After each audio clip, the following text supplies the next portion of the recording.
I want to just make a quick video real quick. I don't know if it'll help anybody out, but it seems to be helping me. Forgive the noise in the background. That's a Bitcoin miner. So I got this LG all-in-one washer dryer combo.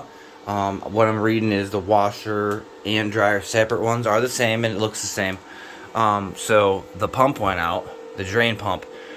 This is what it looks like. Now, I watched a bunch of how-to videos where they take this piece out, you go behind it, take the top off, take the back off, take the seal off, take the door off, the whole nine. It looked like a 2-hour deal. So I watched this video, and this guy's like, well, the bottom is open, and there's our pump. So I took out 3 screws.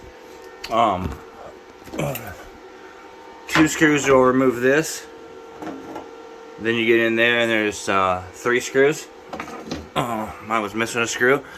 But you go up under here. Sorry about the flashlight.